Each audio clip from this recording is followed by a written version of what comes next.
Olá, corajosos e corajosas! Estamos aqui, eu, Bruno de Mauro, e mais um tema da semana. E hoje a gente quer falar sobre, será que o sofrimento ele serve para alguma coisa? Será que essa coisa de ficar romantizando o sofrimento, ela tá levando a gente para um lugar saudável? Será que a gente está performando o nosso sofrimento também, e não está se dando conta disso? Tem muito será nessa conversa, tem muita reflexão, tem muita coisa sobre isso.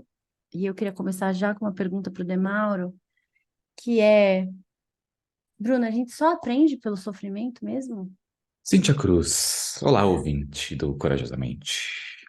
Há um tempo atrás, há muitos milênios atrás, eu ouvi uma frase que falava: a gente aprende de duas maneiras, pelo amor e pelo sofrimento. Só que como é difícil aprender pelo amor, como é difícil ver alguém fazer uma cagada e você ama aquela pessoa e você aprende junto. Eleições. Acabamos de ter uma eleição aí na América do Sul, a Argentina fez uma eleição. É tipo, consegue aprender olhando os erros de outros países? Não consigo. Vamos. Não conseguiu. Não conseguiu. Então, eu diria que é possível aprender sem ser a dor, sem ser o sofrimento. Mas o sofrimento é o principal que a gente aprende. E isso é uma bosta. É Eu isso. quero trazer um trecho da coluna da Letrux lá no UOL, não sei exatamente quando, depois eu vejo aqui e eu conto para vocês. Ah, em 21, pós-pandemia. Ela estava bem ali, ó, pós-pandemia não, pandemia, né? Porque final do ano aqui, dezembro de 2021. Ela fala o seguinte sobre romantizar o sofrimento. A verdadeira jornada da heroína é feita de arrependimentos. Mas, nossa, teria sido bem melhor ter percorrido alguma jornada sem esses horrores do sofrimento e da dor. E aí ela vai discorrer no texto, ela vai falar que ela entende, né, que tal, a gente sofre e aprende, tira lições, mas, cara, só dá para aprender assim, deixando rastro de sangue, passando por coisas, por horrores, como ela falou, né? Por coisas tão terríveis. Por que a gente tem que aprender dessa maneira? E eu tenho esse incômodo com isso faz muito tempo já. Eu lembro que eu tinha um conhecido que sempre falava: Ah, você conhece? Eu acho que é até do Rubem Alves, a metáfora da concha, que é o bichinho que mora dentro da concha, tá lá vivendo a vida dele, né? E aí, quando acumula um pouco de areia lá dentro, ele fica incomodado com aquela areia que fica ali, e ele vai mexendo com ela, mexendo, mexendo, mexendo, até ela virar uma pérola. Ele transforma as areinhas que ficam ali, e ele deve ter alguma substância, alguma coisa, né, dele, do bicho e tal, e ele faz a pérola a partir do incômodo que aquelas areinhas, né, que geram nele e tal. E aí a pessoa que eu conhecia sempre usava essa metáfora para falar que a gente só aprende pelo incômodo, a gente só avança ou cria coisas bonitas quando a gente está incomodado, quando a gente está sofrendo, quando a gente está né, ali e tal, enfim. E aí eu sempre ficava tipo, meu Deus, mas sério, a gente só aprende assim, quando a gente está incomodado, triste, nervoso.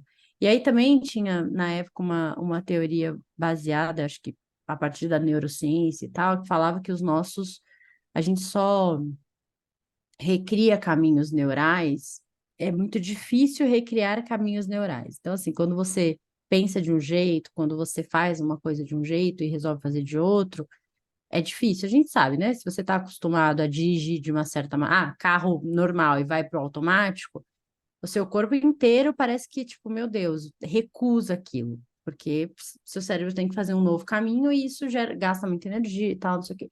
E aí, essa ideia reforçava ainda mais essa coisa de que, ai, tá vendo como a gente aprende pelo sofrimento, como a gente precisa sofrer para aprender, você sofre para aprender a dirigir o carro automático, você sofre para fazer a coisa.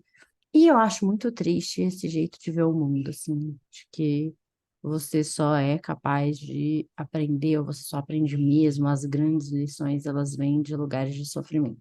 Eu sei que a gente já gravou um episódio falando sobre como a dor e esses processos transformam, né, e moldam quem a gente é e tal, mas esse episódio é para falar que, gente, Vamos tentar olhar a vida e entender que esse não é o único caminho, não é só assim, e que a gente pode querer e a gente tem o direito de se arrepender de ter feito coisas sem ter que tirar nenhuma lição dessas coisas que a gente se arrepende. O outro episódio chama A Dor que Nos Move. Estará o link na descrição desse episódio, caso você queira ouvir aquela outra parte. Sabe que eu venho refletindo nesse tema, né? Que quando a gente falou dele e venho conectando outras coisas na minha mente sobre essa parte do sofrimento e tenho várias coisas. Eu vou jogar aqui os tópicos e a gente pode ver se a gente pega um deles, que é eu vejo muito pela religião, como a religião maravilhosa na nossa cultura tem essa parte do sofrimento. Já vamos começar com a religião, né, Cintia? É isso. Pode rir aí desse lado. E como ela prega esse sofrimento, como ela prega essa penitência, né, de você andar de joelho ou fazer caminhada e tal, e como isso existe esse sofrimento para crescimento e tudo mais. Eu vejo muito como a gente cresce com sofrimento também, com um nível de violência da nossa criação, tanto dos pais quanto da sociedade, em cima de uma criança, né, que tem que saber coisas que não tem que saber nada, que criança não tem que saber nada, criança só tem que viver a vida e ser feliz, enquanto pode, enquanto não tem um trabalho, uma carteira assinada. E também vejo muito pela competição que a gente vive no mundo. Eu estava assistindo Anne with an E com a Fran, e ela estava na escola assim um momento, e eu tive a realização de pensar, nossa, na escola de criança já existe essa competição, né? As pessoas não é sobre dar suporte um para o outro. Alguém fez errado, vem aqui e ensina, tipo, não, você ri do outro que fez errado. Você já tem esse negócio que você não pode cometer erro e tudo mais. E como existe esses níveis diferentes de dor e a dor esse sofrimento vem de todo lugar na nossa sociedade, né? E a gente fica sempre com esse ligado do que causa dor na gente, o que causa sofrimento e tudo mais. Eu sei que eu estou expandindo isso para áreas que a gente nem vai conseguir cobrir nesse episódio, mas eu fiquei pensando nisso, do como é essa parte, essa falta de suporte que a gente tem um do outro. Tanto da sociedade com a criança, a falta de suporte pela falta de paciência, entender que a criança não tem entendimento ainda, a competição que gera dentro da nossa sociedade, tanto no trabalho, quanto na escola, quanto em relações. Tem muitos casais que competem um com o outro, né? E como isso também gera um sofrimento e um medo ali. Enfim, e a religião vem por esse lado do justamente o sofrimento como uma moeda que você de troca, né? De você sofrer e você fazer algo que é doloroso. E voltando no ponto que você trouxe sobre a dor causa movimento, ela causa mesmo, né? O incômodo causa, faz com que a gente ou aceite e fique só ali reclamando daquela dor, ou realmente tome um movimento de mudar aquilo, de aprender algo diferente, de sair. Mas a dor é tão merda essa coisa, né? Estou sentindo dor enquanto falo disso. Vou ficar quieto um pouco, porque eu preciso de um café para parar de sentir dor.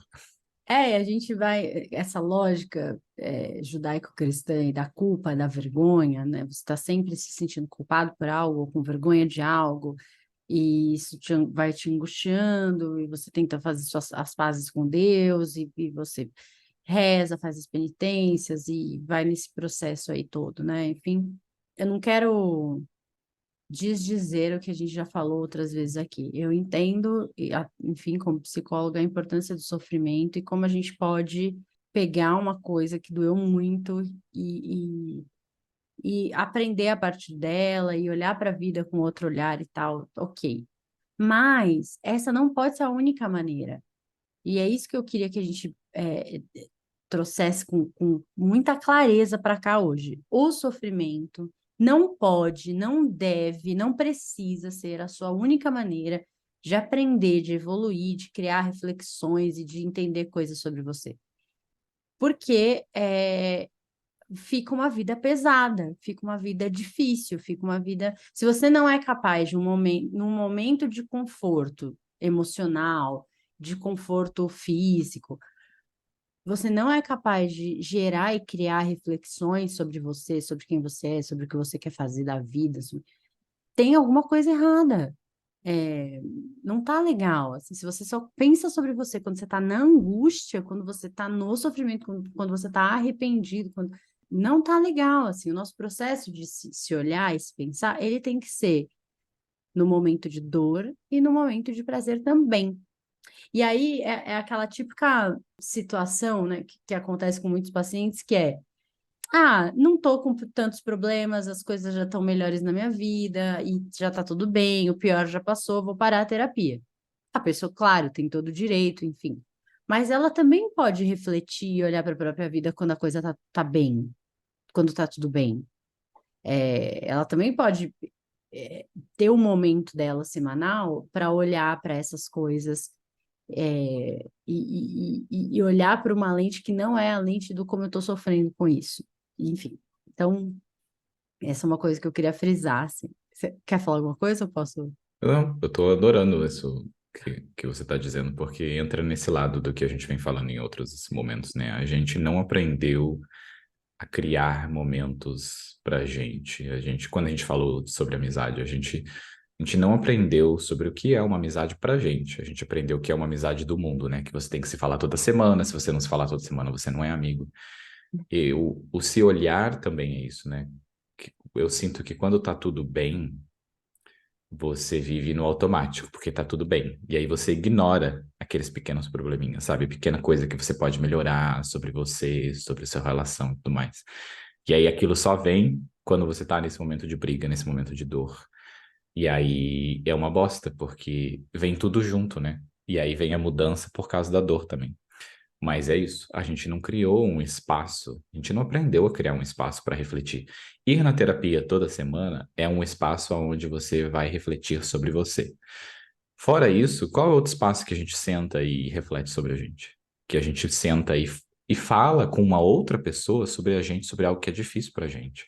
Na nossa relação mesmo, né? A gente não tem esse espaço, a gente não tem esse hábito e é uma merda gigante que a gente não consegue sentar e debater sobre um problema que não está sendo um problema naquele momento, mas é um problema seu ali, que existe aquilo. E que maravilhoso você trazer dessa forma, assim, que é justamente isso. E que gostoso.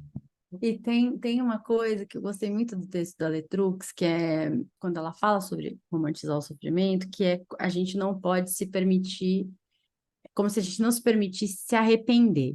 Porque se a gente se arrepende de ter feito algo que fez a gente sofrer, a gente está ignorando, está deixando de lado a possibilidade de aprender com aquilo que você errou, com seus erros, né? Então, fiz uma coisa, errei, deu ruim, não foi o que eu queria. Eu tenho dois caminhos, ou eu me arrependo, tipo, que merda, não deveria ter feito, droga, não sei o quê, nananana. Ou eu olho para aquilo e falo, nossa, olha todas as lições que eu vou tirar disso, de ruim que aconteceu. É óbvio que quando a gente vai para esse lugar do arrependimento, isso gera dor. A gente sofre, né? Assim, se arrepender é chorar por uma coisa que não dá para mudar, que já foi. Mas a gente também não se dá mais o direito de se arrepender. Tipo, não posso mais me arrepender. Tenho que tirar lições, levantar a cabeça e seguir em frente. Não, não, ai, não me arrependo. Como que é? Não, a gente não pode se arrepender das coisas que a gente fez. A gente tem que se arrepender do que a gente não fez. E tal, e não sei o quê, né? Meu Deus, a gente tem direito também de se arrepender. Falar assim, me arrependo, não deveria ter feito, ter mudado de trabalho. Quero me dar o direito de me arrepender. Talvez uma semana depois, quando você já apaziguou a sua dor, você vai falar, mas também tinha tal e tal coisa, você vai tirar sua reflexãozinha e tal, mas a gente não se dá mais o direito de se arrepender. E o texto dela, ele faz esse link, assim, romantizar o sofrimento é não se dá mais o direito de se arrepender das coisas. E a gente tem que ter o direito de se arrepender também. Mas eu vou ficar mal, não muda nada na minha vida, ficar me arrependendo. Eu entendo. Mas você pode se dar esse espaço também de arrependimentos. Tipo, eu me arrependo muito de não ter feito tal coisa naquele momento, que era o momento que eu deveria ter feito, não fiz. Ok, é um luto que você vai ter, e doeu, e sei lá, enfim. É, quando a gente se arrepende porque a gente criou mundos e expectativas e ideias do que aquilo poderia ter sido e tal. E a gente também precisa se dar o direito de viver esse luto. Acho que é isso que eu quero dizer. Se arrepender de algo quer dizer que Você fez alguma coisa, aquilo não foi como você esperava. Então, arrependimento tem a ver com o luto daquilo que você queria que tivesse acontecido e não aconteceu. E vivenciar, viver o luto, dar espaço para esse luto aparecer antes de, nossa, deixa eu levantar minha cabeça, e já mil reflexões, e é isso, e bola para frente, aprendi muito. Não dá para engolir o luto e seguir em frente com, ai, nossa, sua listinha de aprendizados. A gente precisa ter esse espaço do luto também. Você falar disso me fez pensar sobre aquele filme, o Inside Out, da Disney, que tem os sentimentos, sabe? Tristeza, alegria e tal, e Divertidamente. Ah. divertidamente. Isso. Me faz pensar o quanto a gente colocou o arrependimento num local errado, né? Como o medo. O medo vem de um local errado, como se fosse errado. Não, o medo não, perdão. O filme retrata a tristeza, né? É a tristeza, que a gente não pode estar triste, que a gente tem que estar feliz o tempo todo. E a gente colocou a tristeza como um momento ruim, como estar triste é ruim, tem que ficar alegre o tempo todo. Eu acho muito bonito como o filme retrata isso, de como a tristeza é importante, o luto é importante. E você me dizendo isso, na verdade, está entrando num lugar que eu não tinha refletido antes, que é a gente colocou o arrependimento num local que é errado sentir arrependimento. Barra como é errado se sentir triste. Tipo, se sentir triste é parte da gente, é um momento em que a gente consegue ficar parado e olhar para dentro da gente.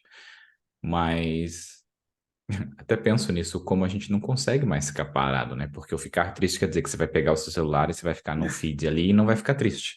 Você não vai conseguir refletir e sentir tristeza, porque a gente também tem um medo de sentir tristeza, eu acho. A gente tem um medo, falando do que eu penso, né, da tristeza, desse talvez nunca mais deixar de estar triste, sabe?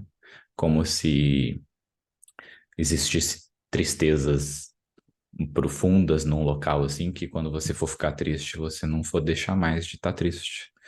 E, e eu acho que essa parte do sofrimento entra nesse lugar de você se perder num loop e nunca mais conseguir sair, de ficar preso ali, sabe? Nesse viver a vida como alguém que só reclama. E a gente vê alguém que só reclama como algo ruim também, né? E a gente não tá falando nem do só reclamar e de nem reclamar nunca, mas de simplesmente viver o que você tem que viver na hora que você tá sentindo o que você tá sentindo, né? E se autorizar nisso. E como a gente, de novo, força a não sentir o que a gente tem que sentir naquele momento. A maior parte da minha vida eu lembro de me forçar a não sentir o que eu tinha, o que eu estava sentindo, sabe? Porque tudo o que eu sentia, se não fosse relacionado à motivação e à alegria, estava errado. E eu tinha que enfiar num buraco e não sentir nada daquilo. E eu lembro quando eu comecei a sentir, eu tinha medo de que eu não ia sentir mais, de que eu não conseguia chorar mais, eu não conseguia sentir. Porque eu vivia minha vida suprimindo tudo. Uhum. E eu lembro quando eu comecei a sentir, eu sentia coisas de uma forma muito maior do que era para sentir, sabe? Do que o, entre aspas, o certo. E era estranho, eu assistia um filme, falava alguma coisa e meu olho lacrimejava. Eu, tipo, mas nada aqui é para lacrimejar o olho. Eu, tipo, foda-se, eu tô sentindo e tá tudo bem que meu olho tá lacrimejando. E, e como essa parte do sofrimento que você diz agora, do arrependimento, eu acho que eu tenho. Acho não, eu tenho essa parte ainda do arrependimento como algo errado. Você dizendo isso, eu estou me olhando assim, falando, puta que merda. Eu tenho a parte do arrependimento como olhar pelo lado da lição, de que, eu aprendi algo, e não pelo lado de só me ter arrependido, pensar, nossa, eu não devia ter tomado essa decisão mesmo. E tipo, eu não me É isso, permito olhar sabe? para isso. É. Tipo, eu não deveria ter tomado essa decisão. Porra, que merda. Então, ok. Os aprendizados. Calma, calma. Sabe? É Eu, toxicidade de olhar tudo pelo lado positivo, que saco. ah, eu estava ouvindo uma entrevista de uma psiquiatra, que é a Maria Clara, ela tem ela é uma fofa, assim, tem uma carinha toda fofinha, maravilhosa. Eu acho que o Instagram é Psique Clara, enfim. E aí ela estava falando que justamente ela falou sobre o divertidamente, né? Assim, a gente precisa lembrar que o divertidamente, o filme, ele é baseado na teoria das emoções universais, né? Que a gente tem, da teoria de que a gente tem emoções universais, que são essas cinco. que já foi questionada por alguns pesquisadores, porque é uma pesquisa que foi feita por ocidentais em tribos que não eram do Ocidente, então a gente meio que enviesou com o nosso olhar desse tipo de emoção e meio deu uma direcionada na pesquisa, assim. Então, ela foi refeita, foi replicada, deu certo, mas tem um viés essa pesquisa. E qual que é o viés, né? A gente ignora, assim, o espectro que, na verdade, são as emoções, né? Elas têm várias cores, elas têm várias intensidades, enfim, e até chegar uma hora que elas estão se misturando com os nossos sentimentos, e que é difícil para a gente entender essa diferença entre a emoção e o sentimento. Mas a emoção, como ela tem a base da reação química, ela é uma reação química, tudo que acontece no nosso corpo tem um começo e um fim. E é isso que a Maria Clara estava falando, que eu achei sensacional, porque ela é médica, né, psiquiatra, então ela, gente, na medicina, tipo, um trabalho de parto. Ele vai terminar de qualquer jeito. Se a mãe morrer, se o bebê morrer, se todo mundo ficar vivo, né, ele termina. O nosso corpo, tudo que você tem uma dor de barriga, ela vai começar, ela vai ter, né, e ela vai terminar. A dor de cabeça, ela vai terminar. A emoção é a mesma coisa. A não ser que você já esteja num quadro de depressão e tal. A tristeza, ela vai ter começo, meio e fim. Assim como a alegria tem começo, meio e fim. Assim como o nojo, quando, né, que eu acho que é a emoção mais fácil da gente... Você sente um cheiro de uma coisa que você tem ânsia, não sei o quê, né? Ou você vai vomitar e vai passar, ou você vai sair de perto e vai passar. Porque é assim que a emoção funciona. Então, a gente ter esse medo que você falou, né, de que, putz, se eu der esse espaço para tristeza, ferrou, ela vai dominar tudo, eu vou entrar num buraco que eu não vou conseguir mais sair. Não, é uma falácia, assim, não é verdade. Você vai sair. É que é um caminho que a gente não gosta de passar. A gente não, entre aspas, tem gente que gosta, né, de ficar triste, melancólico, ouvindo músicas tristes, olhando para o horizonte, curte mais essa coisa do sofrimento. Tem gente que, meu Deus, não quer de jeito nenhum, quer voltar a viver, quer produzir, porque a tristeza é uma emoção de baixa intensidade, ela tira a nossa capacidade cognitiva, ela diminui nossa energia para fazer as coisas, ela, o seu corpo, ele está se resguardando, ele não está voltado a nossa, vou acordar, fazer 37 atividades até eu ir para a cama de novo. Não. Tristeza traz um lugar é, parado, né? Assim, porque você está se reconstruindo de novo, porque você precisa ser protegido. Um animalzinho, quando está em luto dentro da manada dele, perde a mãe, ou a mãe perde o bebê e tal, ela fica, ela é colocada pelo grupo sempre no centro da manada, porque ela não está bem, ela precisa ser protegida. A capacidade dela de se defender não tá legal, ela não tá atenta, ela tá em risco. Então, o grupo protege o integrante que está, entre aspas, ali triste, né? Dentro do que um animal consegue entender de tristeza. A gente nem dá essa oportunidade para nossa manada, para o nosso grupo proteger a gente. Porque a gente não quer falar quando a gente está mal, a gente não busca ajuda, a gente não conversa com ninguém, a gente põe a máscara do ai, tá tudo bem e segue a vida. Eu vi ai, não lembro o nome ontem ou anteontem eu vi um vídeo daquela atriz que fazia a filha do Paulo Gustavo lá na Minha Mãe é uma peça, né, no filme e tal. Ai, não lembro nem o nome dela. É, e ela tava falando isso, que ela tava mal esses dias, assim, e que ela, gente, não, calma, assim, só tô triste, não tô legal, não tô bem, enfim, tô bem. E que ela foi para uma festa e um menino que ela nem conhece muito, mas que ela simpatiza bastante e tal, veio conversar com ela e falou: ai, aí, tudo bem? Ela falou: ai, sei lá, gente, não aguentei. Eu falei: ai, não, não tô muito bem, não, vou ficar, mas, tipo, não tô bem. Aí ele, ai, sério, eu também não tô muito bem, não, mas a gente fica com tanta vergonha de falar, né? Porque tá todo mundo esperando que a gente esteja bem, não sei o quê, né? E é isso, tipo, quando a gente sinaliza que a gente não tá bem, a gente também dá chance de ser cuidado, de ser acolhido, de ser protegido, desde que a gente, claro, né, faça isso num lugar de vulnerabilidade seguro, com gente que a gente pode confiar, né? Sabe que tem várias coisas, né, desse a gente falar que não tá bem. Uma é que as pessoas não querem realmente cuidar de você, né? Elas só querem perguntar, oi, tudo bem? Como parte do oi, não sobre você não tá bem, se vira aí.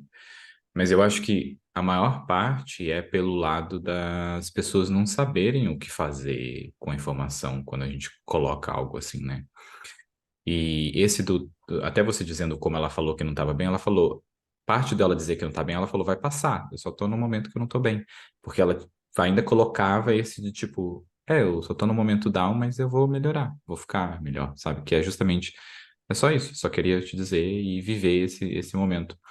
E eu vejo que isso é tão não normal pra gente, que me fez pensar, eu tive na semana retrasada uma coisa no trabalho que era tinha muita coisa acontecendo ao mesmo tempo e eu achei que eu ia explodir, assim, de tanta estresse que eu tava. E eu reparei que isso estava acontecendo.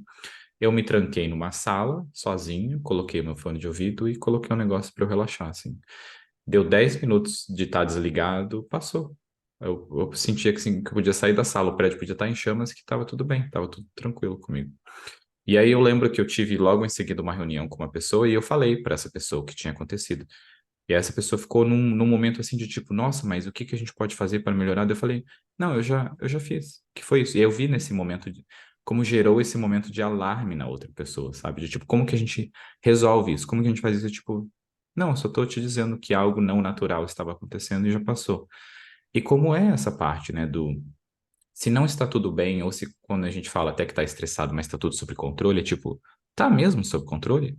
Você não tá, se tivesse ajuda, se você conseguisse falar sobre ajuda, se as pessoas ouvissem sobre ajuda, não seria mais fácil da gente não estar tão estressado assim às vezes e com medo e se sentindo sozinho? Porque isso é uma coisa que acontece, né? Quando a gente não está no natural de que está tudo bem, eu sinto que existe um local da gente se sentir sozinho, porque para quem a gente vai dizer que não tá tudo bem? Para quem a gente vai pedir ajuda? Tem pessoas específicas, mas não é todo mundo dentro do seu círculo que você pode dizer que você não tá bem, Uhum. ou que você tá extremamente estressado no momento que você acha que você vai explodir.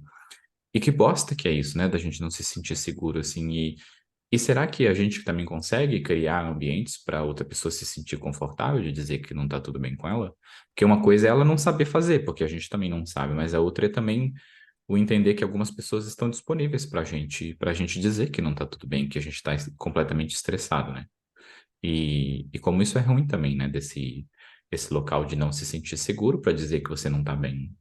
Mas eu acho que quando a gente tá nesse lugar de, putz, eu tô triste, mas vai ficar tudo bem, eu acho que também tem um lugar da gente aceitar que isso é um estado e que isso vai passar, que você já ficou triste outras vezes, isso passa, ou que talvez por trás dessa frase também tem esse lado de que eu não tô bem, mas eu sei que eu vou ter ajuda, que eu posso ter ajuda, que eu tenho com quem contar.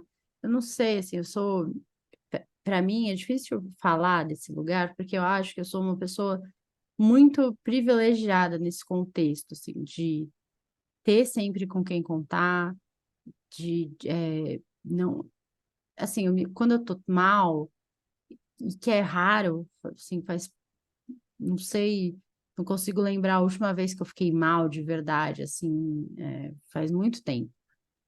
Eu fico, sei lá, estressada, cansada, e desconfortável com alguma coisa na rotina e tal, mas de ficar mal mesmo, assim, faz muito tempo.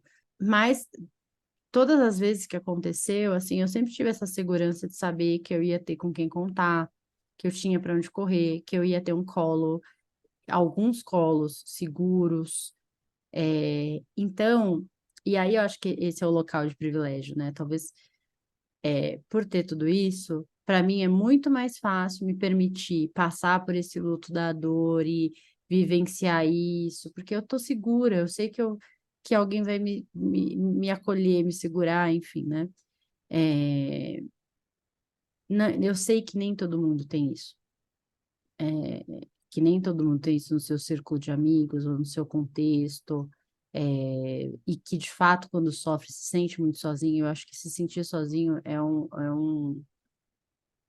uma das dores mais, enfim, complicadas que a gente tem quando você se sente sozinho na sua dor, ou sozinho no seu sofrimento, sozinho no que você está sentindo, é horrível.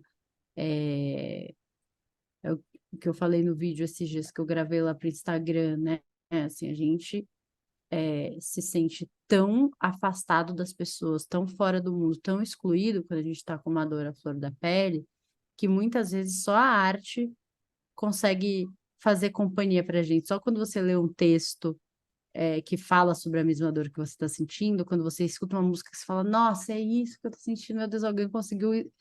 E aí você se sente com companhia, né? Às vezes você não tem essa companhia dos seus amigos, de fato, ou da sua família, ou de quem está perto de você e tal.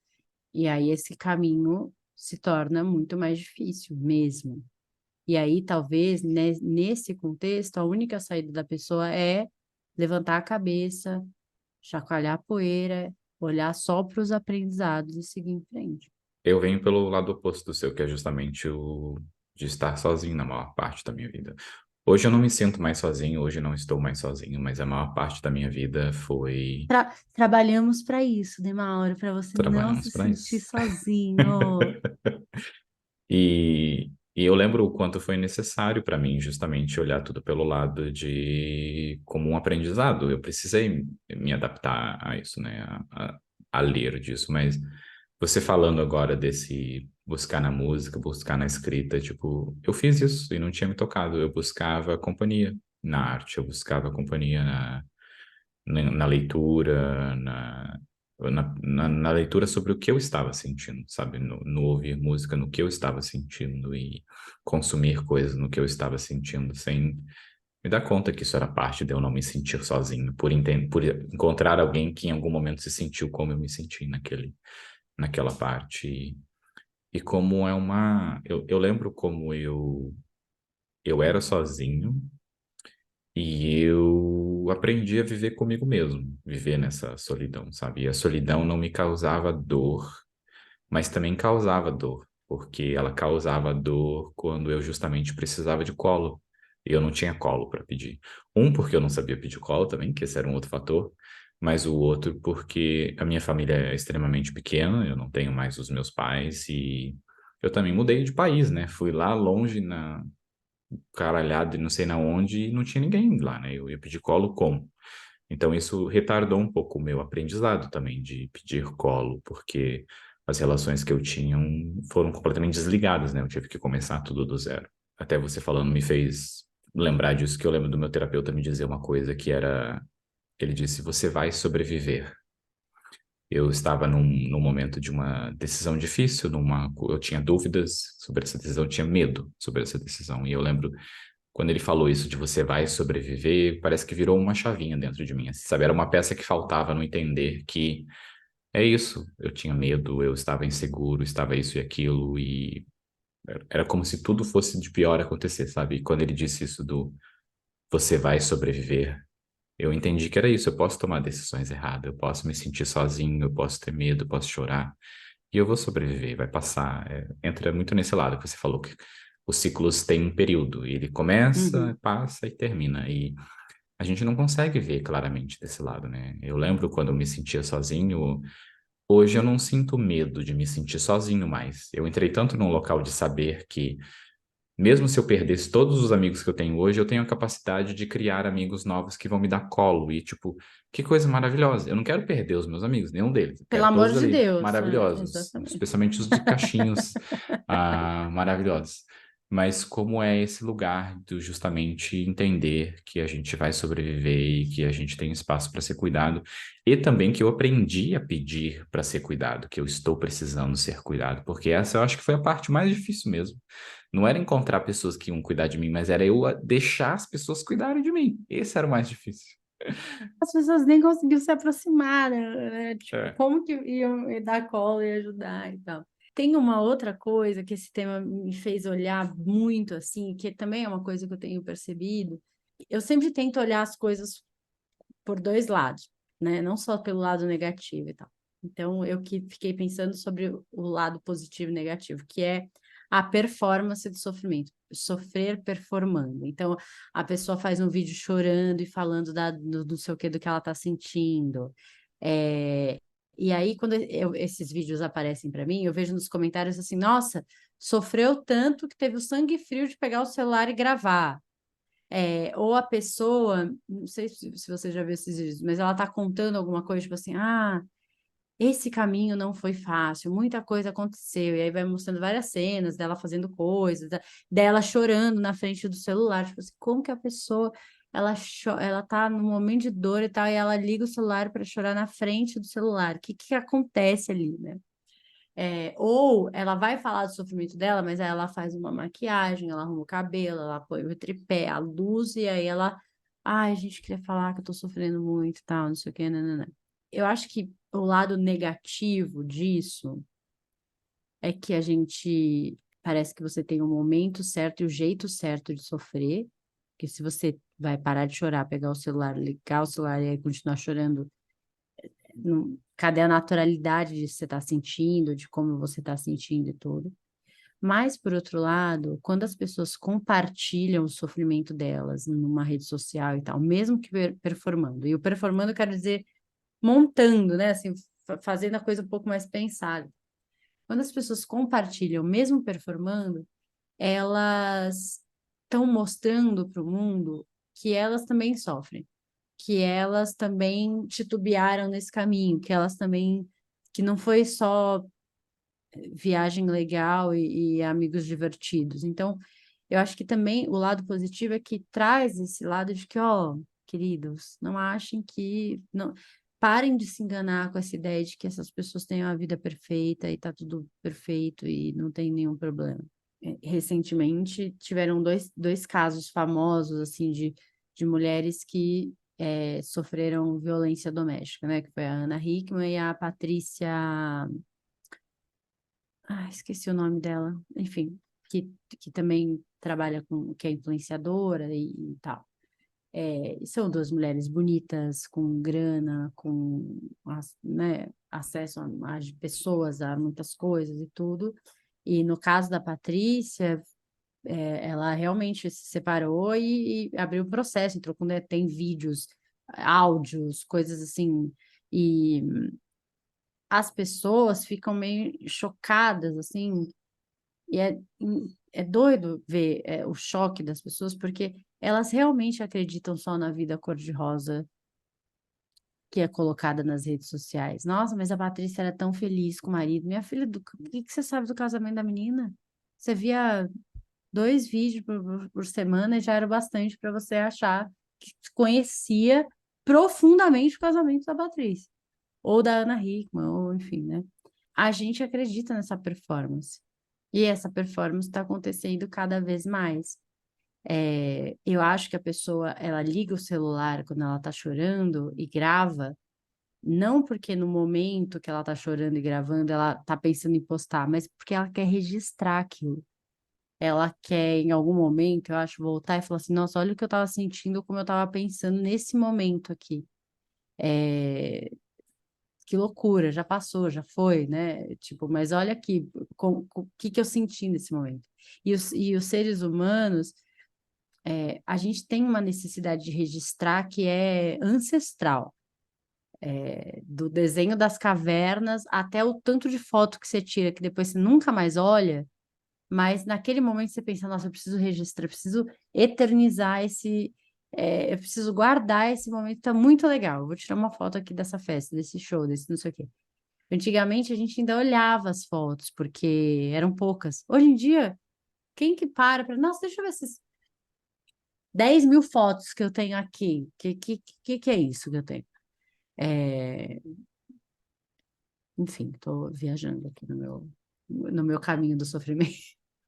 Já gravamos vários episódios sobre as redes sociais também, e queria reforçar a mensagem de que a rede social, não a internet em si, né, mas as redes sociais são feitas para gerar dinheiro para as empresas bilionárias e manter a gente preso na rede social. É basicamente isso. Então, é isso. A gente trabalha de graça, todo mundo trabalha de graça, ninguém ganha porcentagem nenhuma de propaganda, e se ganha é pouquíssimo, mesmo no YouTube, que é um que pagava e é pouquíssimo.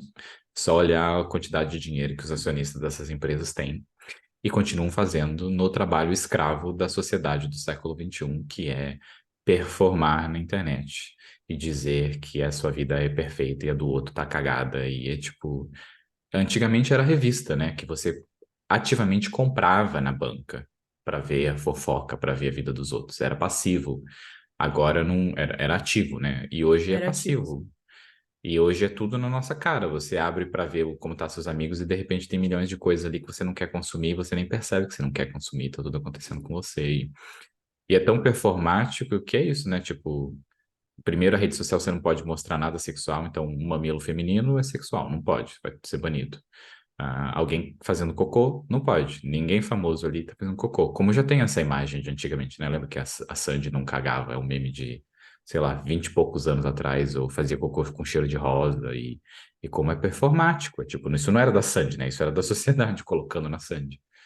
E a rede social, ela só potencializa ainda mais o que a gente já tem na gente, mas ela também força essa parte do vício, porque cada minuto que a gente passa na rede social é um centavinho que gera para o dono da rede social e tudo mais. E a gente é tudo escravo da rede social.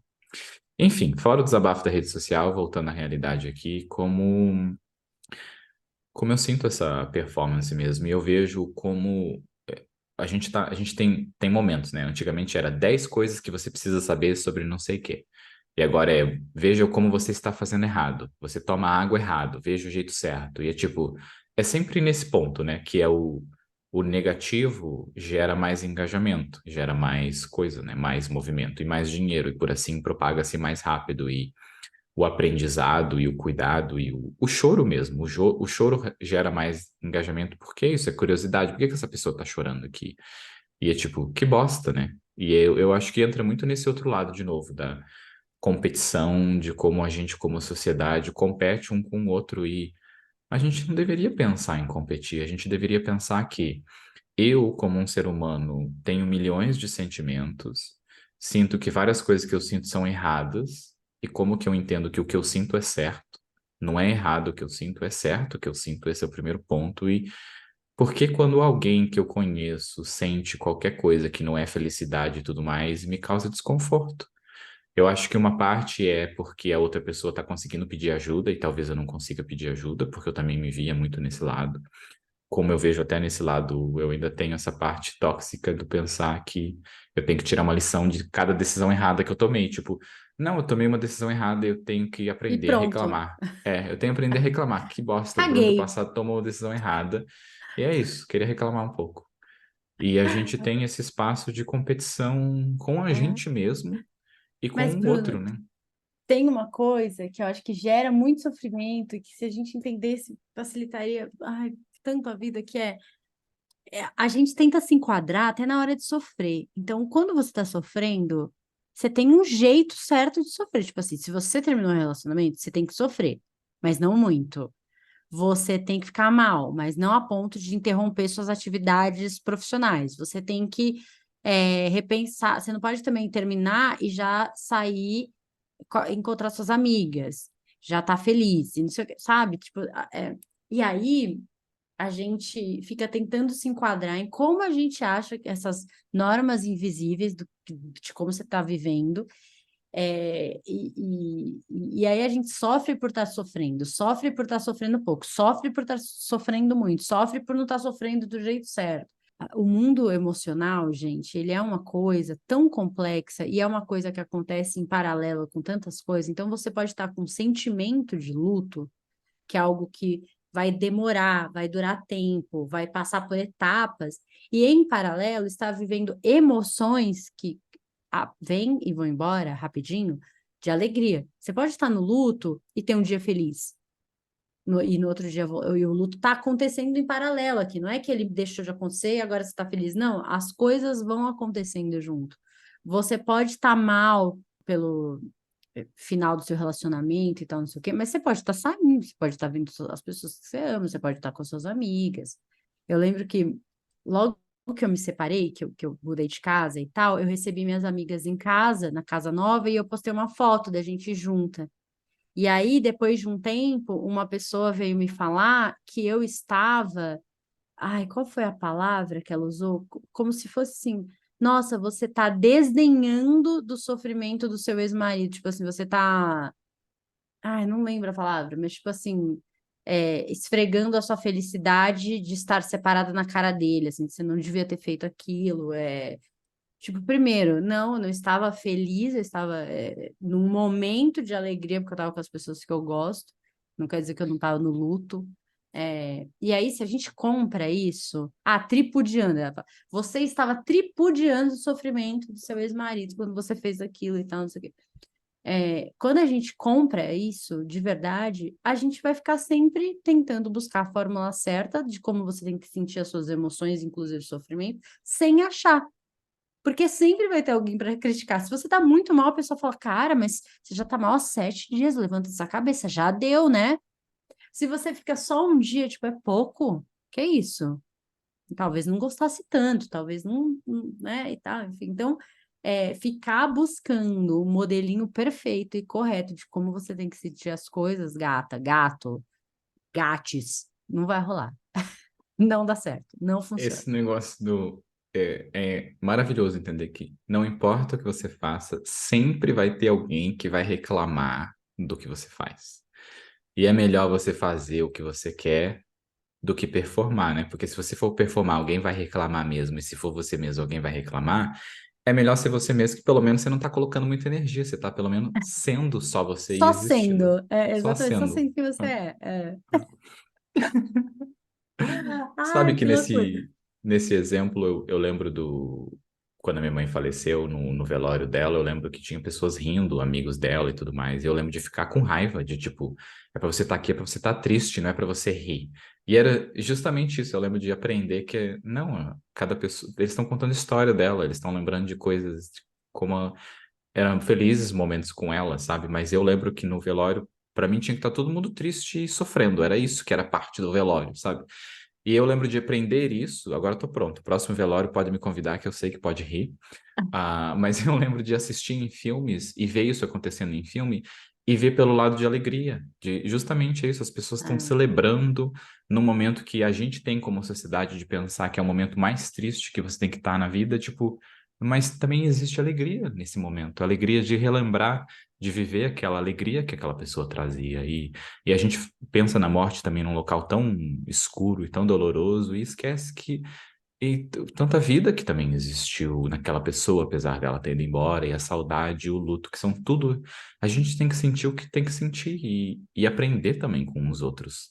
Porque naquele momento eu não tinha entendido que eu podia também estar feliz, de lembrar alegrias. Eu não percebi que eu estava me forçando, sem intenção, a só pensar em coisas tristes, para ficar triste, para chorar e tudo mais. E perdi uma parte que era também de lembrar de alegria, e aí dar saudade, e aí chorar e tudo mais. E é isso, a gente é complexo pra caramba, e a gente tem que sentir o que a gente tem que sentir.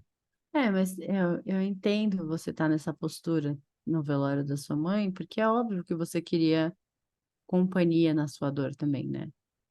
Sim. A E gente eu tinha, porque volta tinha um monte de gente triste lá comigo. Quem tava feliz que eu não aceitava. tanto na família do meu pai quanto da minha mãe, nas duas acontece isso, assim. Na família do meu pai, eles têm todo mundo é enterrado ali no cemitério de Congonhas, né? E enfim, uma família com muitos velhos, morre muita gente. Tipo, já virou assim um encontro de família, sabe? Agora nem rola mais isso, mas antigamente a gente passava a noite no velório, né? Aquela coisa toda, enterra de manhã, super cansativo. Mas aí ficava os primos lá reunidos, porque ele é para quem não conhece, o cemitério de Congonhas é um jardim, né? É aquele cemitério que não tem túmulos gigantes, só tem a plaquinha no chão, assim. Então, ele é bonito, ele parece um parque, assim, um negócio, né, todo arborizado e tal. Então, a gente ficava sentado ali, dando risada, contando as histórias da pessoa que morreu, das situações que a pessoa estava envolvida. Você via primo que você não via há anos e tal. E na família da minha mãe também. Tá chorando e mal, e ai, não acredito que o fulano daqui a pouco, esse filho da puta, vocês lembram? E vai assim. Vivemos o luto assim, da piada pro sofrimento. Quero falar mais uma coisa sobre romantizar o sofrimento, e já entrando em dica de filme também, que esse final de semana eu fui assistir o filme do Mussum, dos Trapalhões, né? Porque eu, como uma pessoa que vivia a década de 80 e 90, Mussum fez parte ali da minha vida e tal. E o Mussum era um cara negro, a mãe era empregada doméstica, que foi proibida de levar o filho para o trabalho, então ela não tinha com quem deixar, teve que se virar para conseguir colocar ele numa escola, porque ela não podia pagar uma escola, né? Ela conseguiu uma vaga com não sei quem, amigo de não sei quem, e enfim e tal. E aí ele vai nesses perrengues assim da vida de alguém que morava numa comunidade, que não tinha grana, que o pai foi embora e tal. E ele vai aí, é, ele vai crescendo no colégio, depois entra na carreira militar, eu acho que era marinha, aeronáutica, sei lá, que ele entrou, porque a mãe tinha essa coisa de que ele tinha que ter uma profissão e que ele não podia ser cachaceiro, sambista, não sei o quê, mas ele amava o samba. E aí ele, enfim, desde pequeno ele ficava nessa coisa entre o samba e o que a mãe queria, que é não vai ser um vagabundo, porque na cabeça dela, né, de ficar lá tocando em bar e tal. Então ele tava lá no colégio militar, enfim, tudo, mas saía escondido de noite, ia tocar, voltava de madrugada, voltava para o exército, né, e tal, naquele processo todo, enfim. É muito normal a gente ver essas histórias em filmes, como lá no Em Busca da Felicidade, né, do pai, todo cagado, tem que resolver um monte de coisa e sofre e tal. E a gente olha para isso e a gente romantiza isso, tipo, meu Deus, que demais, que maravilhoso. Com tudo contra, ele conseguiu fazer alguma coisa. Mas, tipo, gente, isso não tá certo, não deveria ser assim. Não que a pessoa ela vai lutar pela sobrevivência dela, na grande maioria das vezes, com o que ela tem em mãos e tal. Mas não deveria ser assim, né? Uma mãe não deveria ser obrigada a ter que escolher entre o filho e o trabalho, que na verdade não é uma escolha. E tem uma fala linda no filme, que ele fala assim para ela, quando ela já tá bem velhinha, ele fala: Mãe, será que eu fiz as escolhas certas? Ter deixado, é porque ele deixou o exército, abandonou o samba para se dedicar, né, aos trapalhões e tal, não sei o que, né? E aí ela começa a chorar e fala assim que tudo que ela fez pelo filho, por eles, né, porque ela tinha uma outra filha, foi para que eles pudessem ter escolha, porque ela não tinha. A única escolha que ela tinha era trabalhar e sustentar esses filhos. Então, ela fala assim para ele: não pense se você fez as escolhas certas. Pense que você teve a chance de ter escolhas. E isso, gente, não é. A gente não tem que romantizar uma pessoa que não teve escolhas. Que escolha o cara lá do filme do Em Busca da Felicidade teve? Era aquilo, aquilo. Ele tinha que fazer alguma coisa para sustentar aquele filho, os dois sozinhos e tal, né? Não é bonito a gente ter uma sociedade em que as pessoas não têm escolha. As pessoas têm que, a única escolha delas é eu tenho que sobreviver a qualquer custo, dormir em banheiro de rodoviária com meu filho e tal. A gente precisa fazer um episódio só sobre meritocracia, né? Vale um episódio Nossa, só sim, disso. precisa. Porque até como dica dessa parte, eu tenho duas, que é um canal no YouTube que chama O Algoritmo da Imagem. E ele traz muita informação sobre como a meritocracia que existe no mundo é uma mentira, sabe? Como existe menos de 1% que realmente consegue da pobreza à riqueza, mas muita gente que a gente acha que é isso, na verdade já era rico antes, já tinha, não era rico, não passava fome, né? O não passar fome você já é rico, você já tem que entender isso. Que o não passar fome já é uma riqueza, comparado à quantidade de pessoas que passam fome.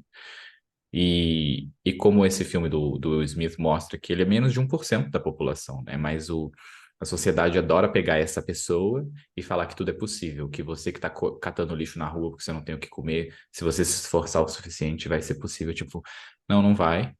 E, enfim, a gente vai ter um outro episódio aqui se a gente começar a falar disso. Vou parar aqui. Então a dica é o algoritmo da imagem. E tem um vídeo também do Átila sobre meritocracia, que é uns 10 minutinhos ali, eu vou colocar também na descrição, desse episódio, sobre como é realmente quando você nasce na parte da pobreza, ou como é difícil você ir para a parte do dinheiro, e nem é sobre o dinheiro, sobre o você ter comida, ter alimento, e quando você já nasce com alimento e com tempo, como é muito mais fácil você continuar com o alimento e com o tempo, porque você teve tempo e você teve alimento para você conseguir pensar em arte, você conseguir pensar em escrever, aonde, como a Cintia trouxe, muitas pessoas não têm escolha nenhuma, né? Você tem que trabalhar o tempo todo para conseguir dar comida para seus filhos e para você mesmo. Quando você consegue ainda dar comida para todo mundo. Ah, acho que é isso, né? Eu indico sim o filme do Mussum, gente. Quem estiver ouvindo a gente em novembro de 23, tá nos cinemas. Eu acho que a gente prestigiar o cinema nacional, ainda mais a história de um homem negro que marca a nossa infância, que, enfim, que, e que tem uma história muito legal, além dos trapalhões, que é o legal do filme é você conhecer esse outro lado, que a gente não tinha muito acesso, entender, né, como tudo isso aconteceu e tal. Sempre e assim, antes, já que a gente não vai deixar dicas de muitos filmes, mas sempre que você assistir esse filme de superação, assista, claro, com esse olhar do mérito da pessoa, que é meio, né, enfim, ela se movimentou e tudo isso, mas também assista pensando que esse não deveria ser um mundo que existe desse jeito, que as pessoas não deveriam ter, ter mérito por terem vencido a fome e tal, porque não deveria ter fome. As coisas deveriam estar mais equilibradas e mais bem distribuídas, enfim. Então, eu acho que é assim que eu quero fechar. Espero ter trazido reflexões aí para essas cabecinhas corajosas. E eu queria fechar também com uma parte que esses filmes nunca mostram, que é, eu lembro uma vez uma pessoa falando disso, que não mostra os 10 anos que eu passei fome. Porque vamos fazer um filme da pessoa só passando fome, não tendo o que comer. Não, ela só mostra os tópicos específicos. O Will Smith, aquele filme é um exemplo. Só mostra pequenos tópicos, a dor e aí ele já supera. A dor e ele já supera. Tipo, não mostra anos dele sofrendo daquele jeito. É só a superação que mostra. E aí traz essa energia gostosa. Que é óbvio que a gente quer energia gostosa. Mas eu acho que o que você disse, Cintia, é o principal. A gente não deveria pensar que isso é normal. E não é normal. Não é normal sofrer desse jeito. É isso. Um beijo. Tchau, tchau.